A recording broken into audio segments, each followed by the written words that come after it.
Halo Sobat Cuan, kembali lagi di Kasep Podcast. Kali ini Sobat Cuan ditemani oleh aku, Malika Kasep 24. Nah, di sini aku juga ditemani oleh narasumber yang keren banget, yaitu Kak Florencia Rahati Pujiani, sekarang sebagai People Engagement Executive di PT HM Sampurna, sebuah company multinasional di Indonesia. Nah, halo Kak Flo, apa kabar? Hai Sobat Cuan, apa kabar semuanya? Aku baik banget nih, Mal. Kamu gimana kabarnya? Baik banget Kak, apalagi udah gak sabar nih ketemu Kak Flo. Gimana kesibukan Kakak akhir-akhir ini? Akhir-akhir ini sibuknya kerja ya, kita mencari uang.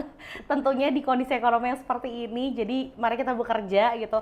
Tapi di lain itu aku juga lagi sibuk hangout sama teman-teman, terus juga sambil ngelakuin hobi-hobi aku. Jadi supaya kita juga tetap balance walaupun kita lagi kerja nih. Kalau kamu Bener gimana? banget. Menurut aku bener banget sih Kak, work-life balance tuh kayak sangat penting Sobat Cuan.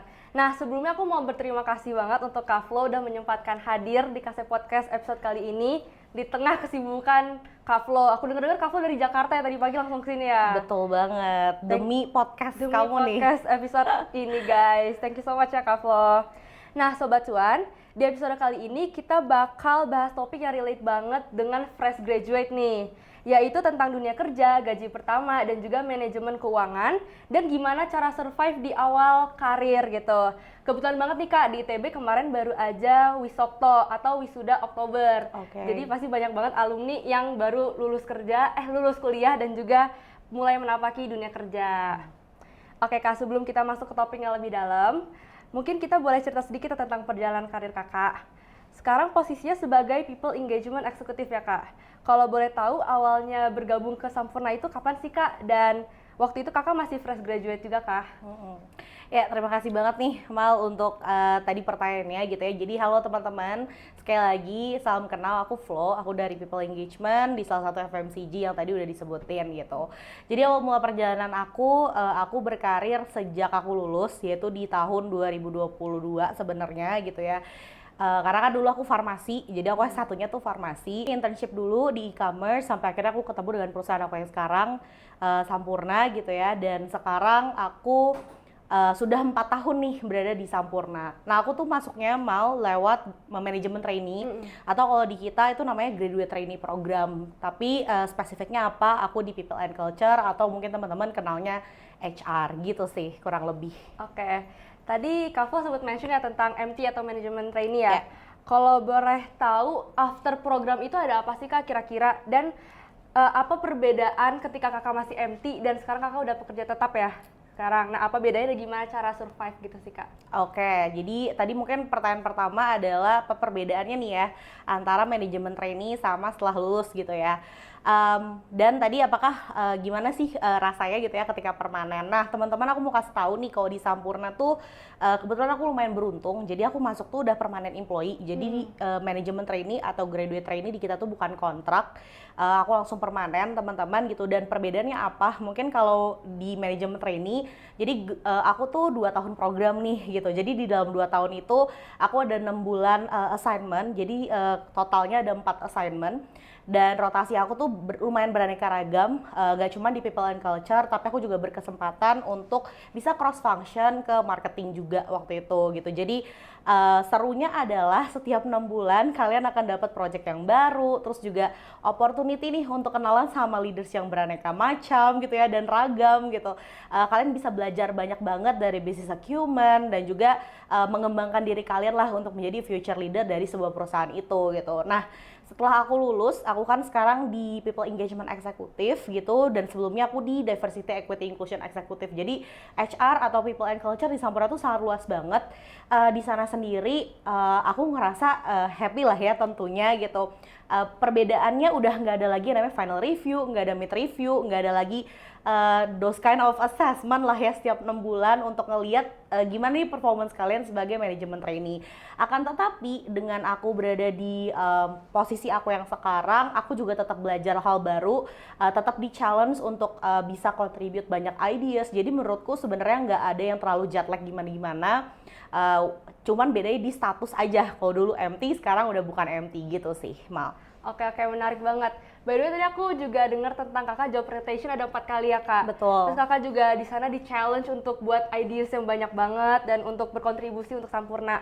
Nah, I heard that untuk masuk Sampurna itu juga sangat kompetitif ya kak. Kalau boleh tahu kenapa sih kakak bertahan atau untuk milih Sampurna gitu? Iya, jadi dulu nggak muluk-muluk lah ya. Pertama kali aku lulus, again aku juga anak pertama dan aku juga merantau gitu ya. Jadi buat teman-teman yang juga merantau pasti juga punya the same feeling lah ya, dimana ya setelah lulus tentunya kita mencari karir yang lumayan oke untuk kita bisa survive juga gitu. Dan salah satu dari yang aku lihat dari seluruh job vacant pada saat itu adalah ini program graduate trainee atau manajemen trainee atau enggak gitu. Karena yang aku tahu kan satu itu kompetitif, dua juga secara benefit juga banyak, teman-teman juga bisa dapat lebih banyak fast track career advancement juga dan lain-lain. Jadi yang aku cari adalah itu gitu. Apa yang buat aku tertarik sama Sampurna, walaupun aku lulusan farmasi, tapi yang pertama adalah value dari Sampurna lah. Karena kan dia adalah afiliasi dari Philip Morris International dan visinya dia tuh waktu itu sangat menggugah lah buat aku gitu. Dan setelah aku cari tahu nih values-nya tuh adalah tentang people, dan karena values-nya itu adalah people, menurut aku itu yang membuat aku merasa secure dan stable enough gitu. Karena oh, perusahaan ini sangat memvalue tentang orang-orang yang ada di dalam situ. Itu pertama.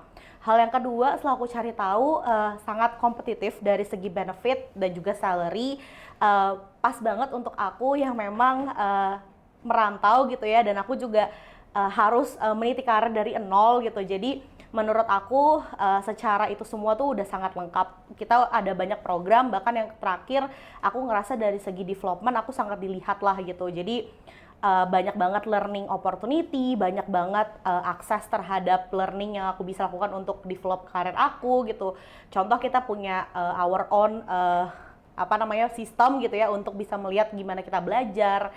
Banyak banget juga hal-hal yang bisa kita ambil secara courses di luar sana untuk terus advancing our skills gitu. Jadi those qualities yang membuat aku tuh akhirnya stay di Sampurna sampai dan hari ini. Dan ternyata orang-orangnya tuh seru banget sih, Mal. Jadi kelihatan lah ya kenapa aku kayak seneng banget nih ada di Sampurna gitu sih.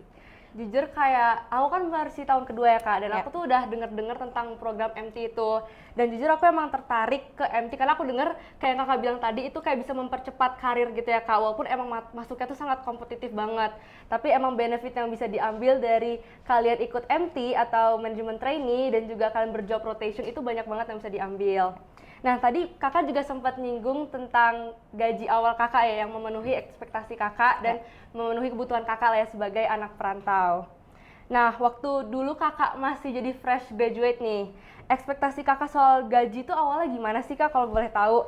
Dan apakah ternyata realitanya sesuai dengan apa yang kakak mau atau malah jauh banget gitu dari bayangan kakak?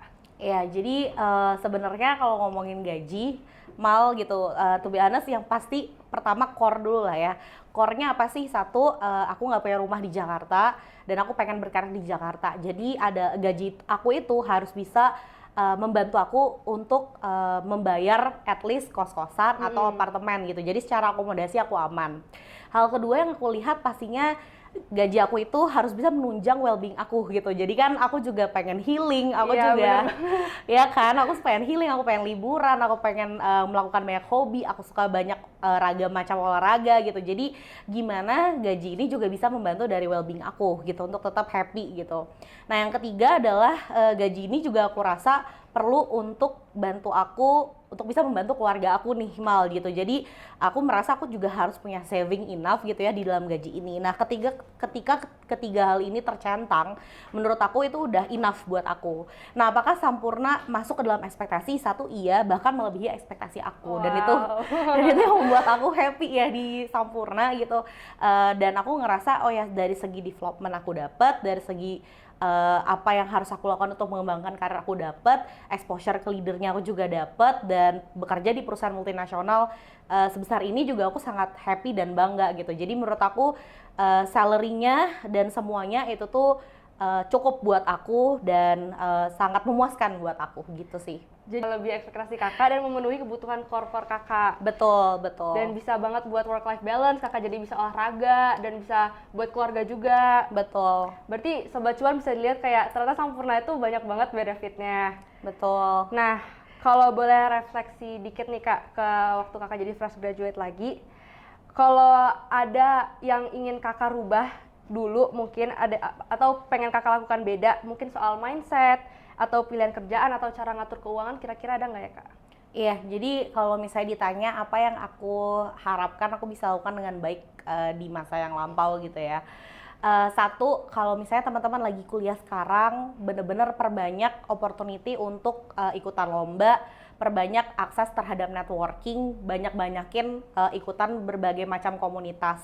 Aku rasa dulu aku sangat fokus kepada komunitas yang sifatnya tuh farmasi gitu ya, tapi aku kurang mengeksplor hal-hal lain gitu. Jadi menurutku di luar sana udah banyak banget akses yang teman-teman bisa lakukan untuk mengembangkan diri. So then kembangkan diri kamu sebanyak mungkin dengan opportunity yang ada di luar sana. Jadi jangan ngeput di dalam satu bowl gitu ya atau bottle, tapi kamu juga harus ekspansi diri kamu dari berbagai macam bidang gitu. Kedua, menurut aku kenapa aku tadi nge-highlight pentingnya kamu juga ikut lomba yang banyak gitu. Jadi nggak cuma fokus ke dalam akademis gitu. Karena menurut aku di era yang sekarang itu tuh sangat kompetitif lah di dunia kerja gitu. Skill setnya tuh udah jauh lebih advance bahkan dibandingkan ketika aku masuk pertama kali ke dunia kerja gitu. Jadi ya dengan situasi yang seperti ini, teman-teman ketika punya akses, apalagi teman-teman juga di ITB yang sangat menurut aku tuh sangat banyak banget accessibility gitu ya, yang mempermudah teman-teman juga. So then go ahead gitu, do more, do beyond dari cuman belajar atau kuliah pulang gitu, supaya itu nanti akan membantu teman-teman ketika mencari pekerjaan dan skill setnya tuh bisa dipakai lagi. Jujur, Itu sih. setuju banget sih Kak Flo. Kayak aku lihat teman-teman aku kalau akademik tuh udah bagus-bagus kan. Nah aku berpikir kayak apa yang bisa membedakan kita dengan teman-teman kita. Mungkin kayak bisa dari pengalaman organisasi atau pengalaman lomba. Nah aku sendiri akhir-akhir ini lagi mungkin fokus ke organisasi gitu sih Kak Flo. Ya. Mungkin dari situ kita bisa kayak ambil soft skill yang bisa kita dapat dan mungkin itu bisa terlihat lebih bagus di mata HR nanti ya Kak. Betul, betul. Karena aku nambahin dikit ya, Iya. Mal, di HR itu ketika kamu organisasi, kamu tuh ketemu banyak orang. Kamu tuh tanpa kamu sadar dengan banyak challenge-challenge itu, sebenarnya itu mengembangkan cara kamu dalam men-solve suatu problem. Jadi jangan menyepelekan hal-hal kecil yang kayak gitu, karena ternyata mindset itu tuh bisa dibentuk sejak dini. Benar. Pas kamu kuliah, dan ketika kamu kuliah justru itu yang akan membantu kamu. Misalnya ketika dunia kerja kan banyak banget tuh hiring dengan menggunakan business case. Nah sebenarnya hal itu nggak cuma dari lomba nih, bisa kamu lakukan dan kamu praktis dengan kamu ikutan organisasi gitu. Benar-benar. Namun aku juga ini sih Kak tertarik, sekarang kan aku mulai ikut-ikut lomba ya. Cuman aku udah learn banyak, walaupun aku masih ikut lomba tuh dikit, tapi dari lomba-lomba yang aku ikutin itu aku udah kerasa banget apa ya dampak-dampaknya, kayak aku lebih critical thinking, aku lebih reasoning, aku lebih logic dan lainnya. Jadi kayak aku berpikir emang untuk ikut organisasi dan lomba tuh banyak banget beneficialnya selain di akademik gitu. Oke. Nah, mungkin kan kita tadi udah dengar pengalaman pribadi tentang Kak Flo waktu jadi fresh graduate ya. Mungkin sekarang kita bakal lanjut pengalaman Kak Flo sebagai sisi HR-nya nih lebih dalam. Untuk pertanyaan pertama mungkin kalau dari sisi HR sendiri Kak, yang dilihat dari fresh graduate ketika ingin mendaftar ke sebuah company itu apa sih yang dilihat pertama Kak? Iya, mungkin aku nggak bisa jeopardize jawaban aku tuh mewakili seluruh HR gitu ya. Tapi kalau ditanya apa sih yang bikin pertama kali mereka ngelihat, ya menurut aku yang sangat penting adalah ketika kamu showcase your critical thinking. Gimana caranya gitu ya, menurutku di setiap stage dari kamu mencari pekerjaan, biasanya kan ada interview, entah itu sama HR ataupun sama para user-user lain gitu, manajer kamu, head kamu, bahkan mungkin director nantinya gitu. Nah, ketika kamu interview, justru kamu juga butuh showcasing your critical thinking dengan cara apa? Dengan cara kamu juga bisa connecting the dots dengan apa yang kamu kerjakan, sehingga dengan kamu punya critical thinking yang bagus, good mindset tadi, kamu tuh lebih gampang untuk bisa menyuarakan what have you done sih in your life gitu ya, in your university journey gitu, untuk bisa dijual nanti kepada tim HR atau perusahaan yang kamu pengen gitu, termasuk ya Sampurna. Nggak cuman itu, nanti misalnya kamu mau masuk ke graduate training program atau MT program gitu ya, misalnya kayak di Sampurna lah. Nah itu juga akan terpakai ketika kamu harus business case. Terus kamu juga akan menggunakan critical thinking tadi ketika kamu misalnya mendapatkan focus group discussion gitu. Jadi sebenarnya critical thinking tadi perlu dibawa di dalam banyak point of view dan dilengkapi juga tentunya dengan the way you communicate to others gitu. Jadi kita komunikasi secara terbuka, kita juga bisa structure dalam komunikasi kita dan lain-lain. Jadi menurutku those skill sets itu penting banget. Kalau aku bisa tangkap dari kakak ya, berarti yang paling penting tuh sebenarnya soft skill-nya ya. Ketika kita interview atau ketika kita FGD itu bakal kelihatan banget soft skill dari peserta-peserta yang mau daftar kerja itu, mulai dari critical thinking atau komunikasinya. Tapi aku mau nanya nih, kan misal kalau kita daftar kerja kita harus ngasih CV kan. Kalau dari CV sendiri itu apa sih kan dilihat pertama dari HR, kayak apakah IP-nya, apakah organisasi atau lomba, atau apakah misal IP kita nih kurang bagus nih dan itu bisa ditutup dengan lomba-lomba atau organisasi yang udah kita dapat gitu Kak. Iya, nah menurut aku kita harus balance gitu. Jadi satu secara akademis teman-teman juga harus balance. Kalau aku lihat rata-rata kan FMCG salah satunya juga di Sampurna itu kan minimal ya 3,0. Kalau untuk graduate trainee di 3,2 lah IPK gitu ya. Nah, so then syarat itu tuh menurutku juga penting buat teman-teman coba catch up gitu. Tapi kalau teman-teman misalnya merasa aku secara akademis kok kayaknya masih butuh banyak improvement. So then cara teman-teman terbaik adalah showcase your other skill sets tadi. Jadi misalnya kamu punya komunitas, gimana kamu bisa berkembang di dalam komunitas itu, kamu bisa solving beberapa problem yang ada di komunitas itu. Kalau kamu misalnya punya banyak kompetisi yang kamu ikutkan, maka kamu tonjolkan apa sih big wins yang kamu lakukan di dalam kompetisi-kompetisi yang kamu udah ikutin dan gimana itu tuh men-shape diri kamu sekarang gitu. Jadi menurutku hal-hal itulah gitu. Nah tadi kalau kamu ngomongin tentang CV nih Mal gitu, apa sih yang dilihat gitu ya? Definisi dari apa yang dilihat di CV itu satu pastinya experience gitu. Dulu waktu aku cari kerja, aku coba lah ya download misalnya di Harvard itu kan ada tuh template Harvard CV gitu. Aku coba ikutin itu dan kalau kita lihat secara format itu bisa teman-teman ikutin. Yang pertama pasti experience itu harus dijelaskan dengan clear.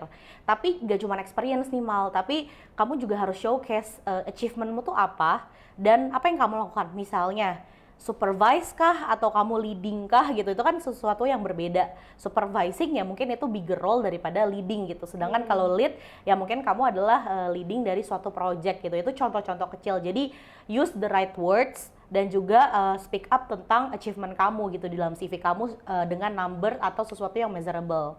Nah yang kedua pastinya ya kamu bisa showcase skill sets kamu tuh apa. Sekarang tuh aku lihat banyak banget teman-teman, adik-adik kelas aku yang GT juga gitu ya, mereka juga udah showcase misalnya mereka bisa Adobe Photoshop, misalnya mereka juga bisa AI dan lain-lain gitu. Karena kan di dunia kerja sekarang kamu mau masuk marketing misalnya, itu lagi banyak banget yang membutuhkan anak-anak dengan tech savvy. Itu contoh lainnya lah ya Mal. Nah yang ketiga, kalau kamu punya experience lomba, komunitas, bahkan kamu punya organisasi dan juga yang penting adalah misalnya kamu pernah ikutan student exchange. Nah jangan malu untuk men-showcase itu juga. Apa sih yang kamu gain dari hal-hal itu? Apa sih achievement kamu di situ? Untuk CV, it's time for you to shine. Anggapannya tuh kayak gitu Mal. Oke, jujur menarik banget, apalagi di saran kakak yang bilang supervising dan leading itu beda ya. Jujur aku tuh kalau buat CV tuh nggak terlalu perhatian Kak dengan hal-hal kayak words kayak gitu. Aku cuman mikirnya yang penting measurable, ada quantify-nya, dan itulah yang penting. Tapi ternyata pemilihan kata tuh juga sama pentingnya kayak itu. Contohnya kayak supervising mungkin lebih besar role daripada leading, itu kayak menarik banget sih.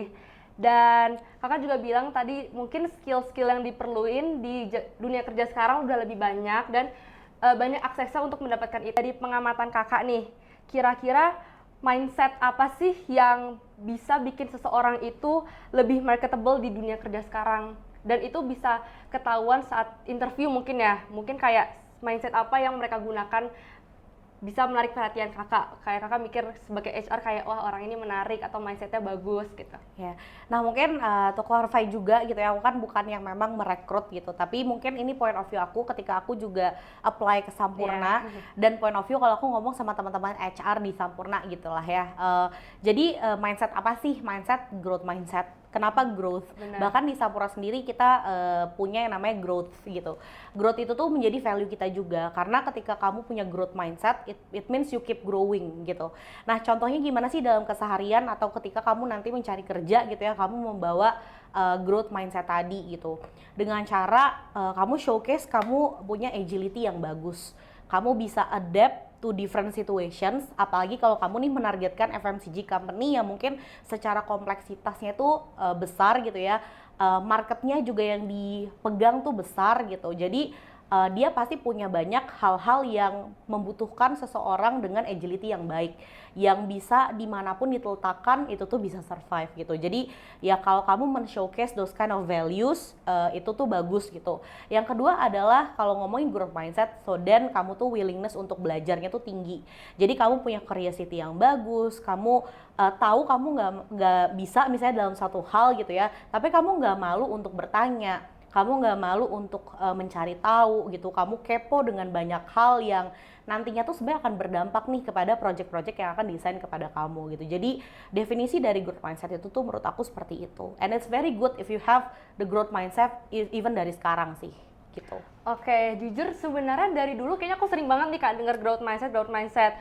Cuman kayak aku kira itu cuma teori-teori yang mungkin nggak terlalu penting lah untuk diaplikasiin. Tapi setelah dengar penjelasan dari kakak itu berarti penting banget ya untuk kita, apalagi mau beradaptasi di dunia kerja yang kompetitif banget dan super hektik. Jadi dengan growth mindset kita bisa lebih bisa menganalisa situasi dan juga cara ngehandle-nya. Selain itu kakak juga bilang salah satu mindset yang penting itu curiosity ya. Jadi ketika kita rasa ingin tahunya besar, kita itu bakal lebih menarik di mata HR karena itu menandakan bahwa sebagai fresh graduate kita ingin berkembang lebih. Oke. Kalau kita bahas ke finansial lagi nih Kak, kan banyak tuh orang-orang yang berpikir kayak kalau udah kerja di perusahaan besar kayak Sampurna itu pasti udah terjamin banget tuh hidupnya, udah kayak pasti stabil secara finansial. Kalau dari pengalaman Kak Flo dan atau mungkin dari cerita teman-teman Kak Flo sendiri, itu bener nggak sih Kak kalau kita udah keterima di perusahaan besar tuh bakalan kayak terjamin gitu, stabil secara finansial, atau masih ada kendala-kendala dikit lah gitu? Ya, nah sebenarnya menurut aku ketika kamu sudah masuk ke FMCG, kayak aku misalnya di Sampurna gitu, aku nggak pernah mengalami yang namanya ketidakstabilan tadi. Justru kenapa aku apply kepada FMCG dan Sampurna terutama adalah karena aku mencari stabilitas. Jadi karena Sampurna juga udah punya certain compliance, Sampurna juga bahkan udah hidup 112 tahun per hari ini gitu ya. Jadi maksudnya dia udah melalui banyak hal gitu. Dan pastinya secara stabilitas tadi itu tuh adalah sesuatu yang diberikan juga kepada karyawannya gitu. Itu cara Sampurna juga memvalue setiap karyawannya gitu. Jadi aku nggak pernah menemui hal-hal yang seperti itu.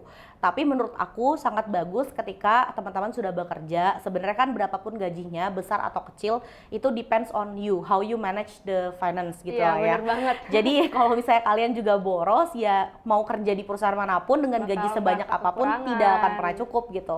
Kalau aku pribadi, menurut aku cukup gitu. Jadi at least I'm stable, aku ngerasa aku di posisi yang nyaman gitu ya, comfortable enough untuk at least menghidupkan diri aku sendiri gitu, dan itu menurut aku cukup gitu. Bahkan masih bisa ditabung nggak ketika buat masih investasi? bisa ditabung untuk investasi contohnya. Nah, benar. Berarti itu teman-teman yang bisa kita dapat. Kalau perusahaan besar tuh tergantung masing-masing kita mau gimana manage keuangannya. Kalau kita emang bagus untuk memanage keuangan, mungkin gaji yang kita dapat waktu fresh graduate itu bisa kita tabung dan investasiin buat di masa depan. Ya. Kayak Kak Flo sekarang. Betul. Oke. Kak, kalau kita lihat kan di Indonesia nih mungkin ekonomi lagi naik turun ya Kak, sekarang lagi kurang stabil. Sebenarnya kalau kondisi ekonomi yang naik turun itu apakah berdampak ke karyawan multinasional, mungkin kayak apakah bakal ada PHK atau sebagainya, itu berdampak nggak Kak kira-kira? Kalau dari sepengetahuan Kakak? Nah, kalau dari sepengetahuan aku nggak bisa menjawab itu ya pertama gitu ya, karena aku nggak bisa menjawab itu untuk Sampurna, tapi aku punya testimoni dari rekan-rekan kerja aku. Jadi kan kita pernah mengalami COVID di tahun 2021 ya. Ya benar. Nah, jadi ketika COVID itu mungkin di perusahaan lain banyak yang melakukan layoff karena kan memang situasi, again, ekonomi pasti berdampak nggak sih ke perusahaan? Pasti berdampak karena kan income-nya juga gitu. Tapi tergantung dari value perusahaan bagaimana mereka melihat karyawannya gitu. Yang di Sampurna yang aku bangga, aku kan masuk di 2022, dan itu tuh aku masih mengalami masa-masa setengah transisi COVID dan yang nggak COVID gitu. Tapi Sampurna tuh tidak melakukan layoff sama sekali, bahkan ketika COVID-19 terjadi gitu. Dan itu tuh menurutku hal yang sangat membanggakan yang aku dengar dari karyawan-karyawan yang udah lama di Sampurna. Dan itu sebenarnya membuat mereka tuh sangat merasa dihargai, mereka sangat merasa secure, mereka sangat merasa impress gitu ya, karena bahkan pada saat situasi seperti itu Sampurna memilih untuk tetap menghidupkan karyawannya gitu dan bertahan. Itu yang aku nggak akan pernah lupa. So then to answer the question gitu ya, I'm sure apapun yang terjadi, kalau itu di Sampurna yang bisa aku share, aku rasa value utamanya tetap akan people sih gitu. Oke, berarti kalau dari jawaban kakak, Sampurna tuh benar-benar memprioritaskan people-people atau karyawan-karyawan yang ada di company-nya ya. Betul, Bahkan betul. saat ekonomi lagi turun banget di Indonesia, dia benar-benar ingin para employee-nya untuk tetap bertahan dan ada dan dapat berkecukupan untuk kebutuhan sehari-harinya. Betul, betul. Dan itu mungkin menjadi daya tarik company Sampurna itu sendiri, karena Sampurna jadi terkenal di mana itu company yang secure untuk orang-orang walaupun ekonominya lagi turun banget, dan Sampurna itu benar-benar memprioritaskan para employee-nya.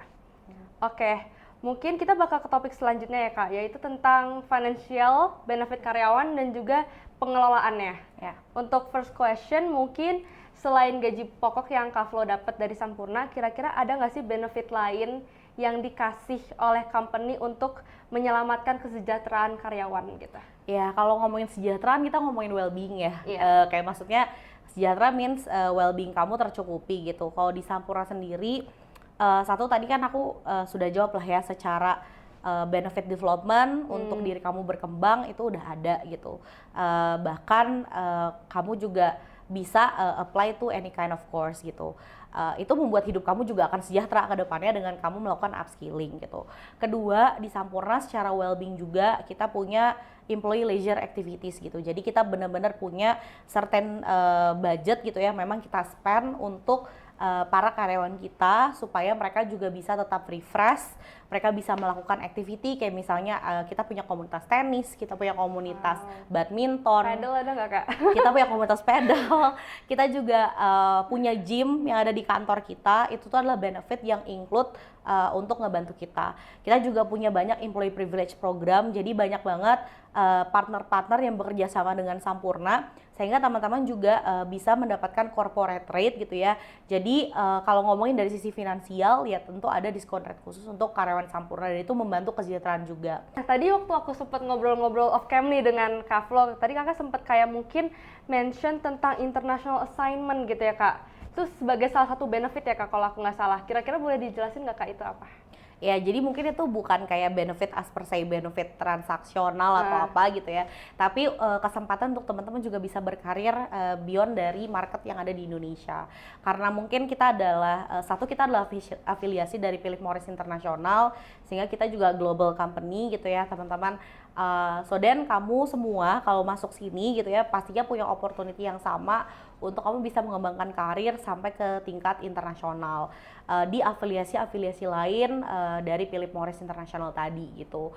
So kalau kamu memang punya interest, go global, go beyond gitu ya, banyak banget aksesibilitas perkembangan karir yang terbuka di perusahaan gitu ya. Dan aku tuh punya banyak teman-teman yang mungkin dulunya GT gitu ya, ataupun mereka masuk dari regular employees gitu ya, dan mereka thriving dan akhirnya mereka mendapat kesempatan untuk international assignment gitu. Jadi international assignment itu biasanya dari GT ya Kak?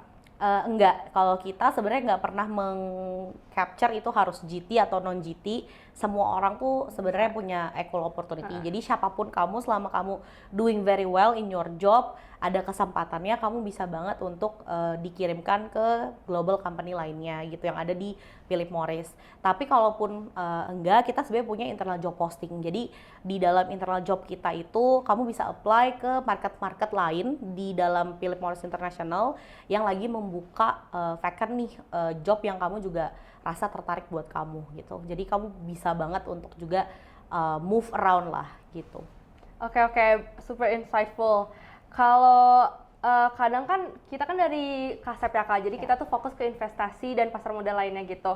Kalau di tempat Kak Flo sendiri di Sampurna, itu ada nggak sih program benefit yang bisa dimanfaatkan karyawan untuk khusus investasi atau tabungan jangka panjang gitu Kak yang diberikan oleh Sampurna tuh kira-kira ada nggak ya Kak? Ya, jadi di Sampurna itu kita juga punya kerjasama gitu, dimana kerjasama kita itu employees kita itu bisa banget untuk konsul terkait dengan keuangan. Oh ya. Dan misalnya nih kita setiap bulannya kan kita gajian gitu ya. Kita kan juga punya satu portal internal di mana kita juga bisa melihat rekomendasi dari perusahaan untuk berapa persen sih kamu harus untuk nabung, untuk investasi, Alokasi gajinya alokasi itu ya, Kak? gaji gitu. Itu tuh ada juga di kita. Jadi employees pun kalau misalnya mereka masuk ke dalam internal portal, mereka juga udah dapat suggestion bagaimana mereka membantu manage keuangan mereka. On top of that yang tadi aku bilang, karena kita ada kerjasama dengan third party juga, kalian bisa banget tinggal booking aja gitu ya untuk bisa konsultasi keuangan kalian dan nanti akan dibantu gitu. Itu sih, jadi ada banyak aksesibilitas untuk kamu bisa membantu bagaimana kamu manage keuangan kamu. Jujur kalau aku lihat dari Sampurna ini benar-benar udah all rounded banget, dia udah memikirkan semua finansial para employee-nya biar kayak bisa dimanfaatkan untuk kedepannya banget ya Kak. Ini benar-benar sekali lagi meng-highlight banget kalau Sampurna tuh benar-benar fokus ke people-nya, karena banyak banget benefit-benefit yang aku lihat dan kakak baru jelasin untuk para employee-nya, jadi kayak biar employee-nya itu tahu mau kemana dan membantu banget untuk kedepannya. Oke, ini tuh aku mau tanya pertanyaan yang jadi dilema mungkin buat fresh graduate ya Kak. Ya. Kalau untuk dapat gaji pertama nih Kak, pertama banget. Nah itu enaknya langsung ditabung atau diinvestasiin ke suatu tempat atau langsung self reward nih Kak kira-kira. Nah kalau dulu Kak Flo dulu gaji pertama banget itu buat apa kalau boleh tahu nih? Jadi tadi ada apa aja Mal? Ditabung atau diinvestasiin atau self reward. Oke, menurut aku harus ketiganya. Jadi aku nggak akan bisa memilih nih, karena apa? Karena the first thing yang aku lakukan adalah, mungkin kalau langkah pertama apa sih dapat gaji baru, tentunya adalah reward yourself gitu. Oh iya, Jadi it's okay self-reward untuk kamu self reward dulu gitu, tapi kamu juga harus tetap mindful berapa persentase yang kamu keluarkan untuk self reward. Jangan sampai nih saking maunya healing gitu ya, terus tiba-tiba belum akhir bulan aja first salary-nya jadi habis gitu.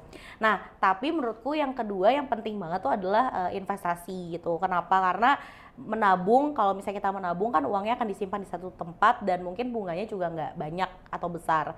So then lakukanlah investasi. Kalau aku dulu salah satunya kalau boleh sebut merek Bibit gitu ya, aku menggunakan itu. Jadi aku mencoba investasi di sana walaupun nggak yang sangat ekstrim gitu ya, tapi at least aku bisa start small dari situ. Benar, gitu sih. Kalau dari kakak sendiri ada nggak sih tips personal nih untuk ngatur biar gajinya tuh nggak langsung habis? Gitu. Untuk ngatur biar gajinya nggak langsung habis. Nah, sebenarnya aku punya beberapa pocket gitu ya yang aku lakukan, atau ya sebenarnya kan sekarang udah banyak bank-bank yang teman-teman bisa bikin pocket di dalam ATM-nya teman-teman itu atau rekening itu gitu. Kalau aku biasanya selalu misalnya nih aku gajian, itu aku punya satu pocket lah ya gitu. Aku langsung bagi dan transfer ke beberapa rekening lain. Misalnya satu rekening tabungan, satu tempat untuk aku investasi, dan mana sih berapa sih persentase yang aku harus keluarkan untuk aku self reward, bayar akomodasi dan lain-lain. Jadi yang paling utama sebenarnya aku selalu cek dulu kebutuhan pokok aku berapa. Dari kebutuhan pokok baru aku sebarkan ke hal-hal lain gitu sih. Setuju sih Kak, karena aku juga personally punya dua bank, yang satu buat tabungan dan yang satunya lagi tuh buat kebutuhan sehari-hari. Iya. Jadi emang dipisah, karena menurut aku kalau kita gabungin itu bener-bener gak ke-track dan tiba-tiba kayak uangnya langsung habis aja. Bener, dan aku suka banget jajan, aku suka banget matcha, aku suka banget semua itu. Dan aku tuh orang FOMO-an Kak, kalau temen aku kayak ngajak ke sini, terus aku langsung kayak ikut, tiba-tiba kayak duitnya langsung habis aja. Bener. Makanya menurut aku emang penting banget untuk membedakan bank buat tabungan dan juga bank buat kehidupan sehari-hari kita. Iya. Selain itu aku juga sama kayak kakak sih, aku kayak, tapi kalau aku gunain aplikasi gitu Kak, jadi setiap hari itu aku ke-track gitu pengeluarannya berapa, terus jadi per bulan tuh ketahuan jumlahnya berapa. Karena kalau nggak kayak gitu bener-bener tiba-tiba tabungan aku udah keambil, udah hilang, terus ya udah tiba-tiba nggak bisa nabung. Iya, aku juga melakukan hal sama, jadi aku selalu track flow dari keuangan. Itu kan ada ya biasanya ya di rekening. Nah, itu aku juga lihat dari situ. Konsumerisme memang Konsumerisme. susah untuk ditolak. Oke, mungkin Obrolan tadi sih bener-bener insightful banget ya Kak. Aku dapat banyak banget dari segmen-segmen yang udah kita lakuin tadi, terutama segmen manajemen finansial gitu ya dan benefit para karyawan. Karena yang kalau aku lihat, mungkin sobat cuan yang nonton sekarang bisa tertarik banget jadinya untuk mencoba masuk ke company Sampurna kalian dengan benefit-benefit yang udah ditawarkan. Dan itu bisa membuat financial teman-teman bisa dibilang stabil lah ya dan udah secure untuk kedepannya nanti. Oke, mungkin sekarang kita masuk ke sesi terakhir ya Kak, atau sedikit refleksi atau pesan nih buat Sobat Cuan yang lagi nonton saat ini. Dan Sobat Cuan kan juga banyak yang baru lulus ya, atau juga masih kuliah juga pasti bisa banyak banget dapat insightful-nya. Kalau pertanyaan pertama nih, menurut Kak Flo, hal apa yang sebaiknya mahasiswa mulai siapin sejak kuliah untuk lebih siap kerja dan siap secara finansial? Oke, kalau untuk siap kerja gitu ya, please banget untuk teman-teman prepare yourself dari yang tadi itu, ikut banyak komunitas, ikut atau organisasi, ikut lomba dan lain-lain gitu. Jadi intinya adalah pesan aku tuh jangan sampai kita tuh cuman menjual dari bagaimana kita bagus dalam akademis. Jadi benar-benar broaden your horizon, benar-benar make sure bahwa kamu tuh punya banyak skill sets yang kamu bisa equip sejak dini dari sekarang gitu. Untuk yang siap kerja. Kedua, jangan lupa juga untuk kamu cari tahu kira-kira value apa yang akan align dengan kamu dan perusahaan itu. Karena itu nanti akan membantu kamu untuk men-sort out gitu ya, perusahaan mana aja yang mungkin kamu attracted to, dan cari banyak research tentang itu. Kamu bisa approach alumni-alumninya dari sekolah kamu, atau kamu bisa juga coba tanya-tanya via platform aplikasi apapun gitu ya untuk kenalan sama mereka, sehingga kamu juga lebih prepared untuk apply kepada suatu tempat gitu. Kalau tadi dari segi finansial, bener ya Mal? Kalau dari segi finansial, sebenarnya menurut aku kalau kamu udah punya tabungan dari sekarang itu bagus, karena kan we never know what happen next gitu. Tapi nanti mungkin belajar untuk cari tahu tempat-tempat di mana kamu bisa mengekspansi lagi si keuangan kamu ini. Misalnya kamu udah kerja, gimana kamu bisa memultiply ini lagi gitu. Karena kan dengan kondisi yang sekarang kita nggak akan pernah tahu stabilitas kedepannya gimana gitu. Jadi ya untuk teman-teman yang nanti akan mencari gitu ya, please make sure do your research supaya kamu juga lebih well prepared dari segi finansial untuk bisa membagi dan memanage keuangan kamu ke depannya. Gitu sih, expand your networking juga sih Mal, supaya tahu lebih banyak tentang itu. Bener banget, jadi yang perlu kita siapin saat kuliah tuh selain akademik atau IP, itu mungkin kayak perlombaan dan juga organisasi-organisasi, dan jangan stay di satu lingkup bubble kecil ya Kak, jadi harus explore ke semuanya.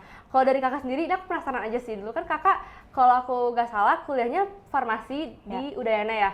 Kira-kira apa yang membuat Kakak untuk tiba-tiba bergeser gitu ke Sampurna? Apakah itu karena kating-kating Kakak yang ngomong ke Kakak tentang insight di Sampurna atau gimana? Ya, kenapa aku ke Sampurna? Jadi ketika aku research, Mal, ternyata satu value-nya aku align yang tadi itu people. Karena aku ngerasa aku nggak akan bisa survive di dalam suatu perusahaan yang tidak memanusiakan manusia gitu. Bener Jadi banget, ya. menurut aku people values itu very important. It plays a bigger role di dalam hidup aku dan cara aku memilih suatu perusahaan. Kedua, aku juga melihat dari bagaimana maturity dari Sampurna lah ya gitu. Gimana sih cara terlihatnya ya, aku stalk sosial media Sampurna dan ternyata menarik banget, ada banyak banget value dan benefit yang mereka juga provide. Dari tadi international assignment and exposure, program-programnya apa aja tuh udah jelas, terus juga tadi learning platformnya sudah sangat jelas gitu. Aku juga ngelihat banyak banget testimoni dari orang-orang yang kerja di Sampurna yang bagus gitu. Aku juga mendengar banyak orang-orang yang bekerja di situ tuh lama, bahkan di atas 10 tahun gitu, dan itu it proves kenapa sih orang bisa retain ya, berarti kan dari something more dari company ini di luar dari apa yang cuman kelihatan in the surface level. Dan aku sangat tertarik dengan bisnis Sampurna yang sangat banyak gitu ya, nggak cuman di satu industri tapi di berbagai industri, salah satunya retailer. Kita kan juga punya toko kelontong SRC gitu. Jadi itu tuh sangat menarik gitu, punya suatu perusahaan yang dengan dimensi dan point of view yang sangat besar. Dan aku juga sangat impress bagaimana Sampurna itu care nggak cuma dengan internalnya tapi eksternalnya. Jadi aku tuh benar-benar cari tahu bagaimana sih Sampurna giving back to people di luar sana. dan those values tuh speak to me gitu. That's why aku waktu itu merasa program ini tuh program yang baik di luar dari satu pastinya competitive benefit and salary juga yang aku cari tahu, dan bagaimana sih well-being-nya di Sampurna gitu. Jadi those kind of flexibilities tuh meyakinkan aku untuk bertahan dan apply ke Sampurna gitu sih. Jadi kalau kalian bisa tangkap sebenarnya apa yang membuat kakak attracted Sampurna itu adalah the value that the company holds itself ya kak. Jadi kayak kakak udah research, kakak udah lihat value-value-nya yang bener-bener memanusiakan manusia, dan itu yang membuat kakak attracted to the company. Nah mungkin Sobat Cuan bisa kayak gitu untuk fresh graduate atau teman-teman yang masih kuliah, ketika memilih company yang kita ingin kerja, mungkin kita lihat dulu values-nya dan kita lihat dulu research background-nya, apakah sesuai dengan value kita, sesuai dengan apa yang kita mau, dan mungkin apakah bisa membantu kita untuk jangka panjangnya gitu. Betul, ya, Kak? betul. Tadi nggak menutup kemungkinan tentunya aku pasti research yang tadi aku bilang lah ya, kompetitif dari salary and benefit, dan fast track karirnya tuh ada nggak sih gitu. Beneran nggak sih kalau aku join tuh program gitu ya, aku bisa mendapatkan banyak point of view. Itu yang aku bener-bener cari dan tanya ke orang-orang di sekitar aku sih. Gitu. Tapi aku juga punya kenalan sih kak, dia dari Farmasi ITB, dan dia sama kayak kakak, dia join program yang sama yaitu MT gitu, dan aku emang denger dari dia kalau emang MT itu benar-benar bisa mempercepat karir kamu. Dan aku sebenarnya dikenalin MT itu dari dia kak, dia farmasi, dan kayak kakak dia tuh ke sektor atau yang banking apa? Yang berbeda. Di industri yang berbeda. Dia tuh ke sektor banking, which is kayak beda banget kan dengan farmasi.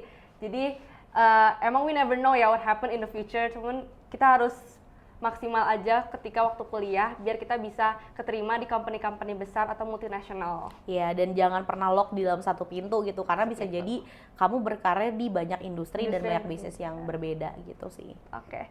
Ini last question banget nih kak, untuk kita tutup episode kali ini. Kira-kira ada nggak pesan singkat buat anak-anak Kasep atau Sobat Cuan yang lagi nonton sekarang yang pengen karirnya itu cuan tapi juga bisa enjoy life, jadi kayak work life balance gitu? Kira-kira ada nggak tips singkat aja atau pesan singkat yang mau kayak gitu? Tips singkat atau pesan singkat buat teman-teman yang lagi cari cuan tapi juga work life balance. Menarik pertanyaannya. Tapi kalau misalnya mau ada satu tips singkat, adalah do more research aja sih sebenarnya, karena ya kita harus tahu gitu ya, kita mau cari apa. Jadi teman-teman juga harus do research within yourself dan do research ke others yang ada di dalam sekitar kamu gitu. Dan yang kedua adalah coba untuk broaden your perspective gitu, jangan ngelihat dari satu pintu tapi kamu sebar ke banyak pintu, kamu cari tahu, so then nanti kamu bisa compete kira-kira mana yang lebih speaks the volume untuk value kamu tadi. Misalnya kamu mau cari yang cuan dulu, so then cari yang memang FMCG atau companies yang serving itu, yang kompetitif gitu, yang kompetitif dulu gitu, bener. Dan yang kedua, kalau misalnya kamu mau well-being, dan kamu juga coba tanya-tanya gitu ke sekitar kamu gimana sih well-being-nya mereka. Biasanya tuh ada banget di sosial media dari perusahaan itu. Kalau Sampurna silahkan langsung aja pantengin di sosial medianya. Berarti emang kalau pengen karya cuan tapi work life balance emang harus bener-bener research ke company-nya sendiri, karena every company itu menjual suatu work yang berbeda. Mungkin ada yang benar-benar hektik parah dan nggak bisa work life balance, dan ada juga company yang bisa work life balance. Jadi emang benar-benar tergantung company-nya itu sendiri ya kak. Benar, tapi prepare yourself juga ya Mal gitu. Jadi jangan cuma research tapi prepare yourself supaya kamu juga ready untuk menjadi talent yang mereka juga butuhkan. Itu sih. Oke, wah Sobat Cuan, banyak banget nih insight yang kita dapat di episode kali ini dari Kak Flo. Mulai dari realita dunia kerja yang nggak terlalu sesuai ekspektasi, pentingnya mindset positif, sampai ngatur cara gaji pertama biar nggak langsung ludes di hari pertama berikutnya. Jadi selama perbincangan ini aku juga dapat beberapa highlight yang bisa aku kasih ke Sobat Cuan dari Kak Flo. Mungkin yang pertama itu tentang cara kita bisa masuk ke multinational company itself. Mungkin gak cuma dilihat dari IP atau akademi, kita juga bisa fokus ke dalam fokus ke dalam organisasi atau juga perlombaan. Karena kalau dilihat dari sisi HR, mungkin perlombaan dan organisasi itu juga banyak value-value atau skill yang bisa didapat ketika Sobat Cuan menjalani hal itu. Jadi itu bisa jadi nilai plus buat para HR. Selain itu juga skill set atau mindset yang bisa didapat dari perbincangan ini adalah HR tuh mencari orang-orang yang growth mindset, di mana orang-orang tersebut ingin untuk berkembang dan juga bisa adaptif di banyak kondisi. Selain itu, para HR juga mencari orang-orang yang besar untuk curiosity-nya. Jadi rasa ingin tahunya besar, rasa ingin untuk berkembangnya besar, dan itu benar-benar talent yang dicari oleh para company. Dan untuk mungkin dari sisi finansial yang Kak Flo bisa rekomendasiin ke kita, mungkin untuk para sobat cuan bisa lebih mengatur keuangannya sesuai kebutuhannya masing-masing. Mungkin untuk self reward ada, untuk keluarga ada, dan juga untuk kebutuhan sehari-hari juga ada. Jadi semuanya itu balance dan bisa untuk jangka panjang. Oke, mungkin untuk episode kali ini sampai situ aja. Aku mau ngucapin terima kasih banyak untuk Kak Flo yang udah sharing ilmu yang banyak banget dan benar-benar insightful untuk teman-teman cuan atau sobat cuan yang baru lulus atau masih di kuliah. Buat sobat cuan jangan lupa terus pantengin Kasep Podcast karena di sini kita bakal selalu berbagi cerita dan insight menarik seputar ekonomi, pasar modal dan juga dunia karir. Sekian episode kali ini. Aku Malika Kasep 24 pamit undur diri. Bye-bye. Bye-bye.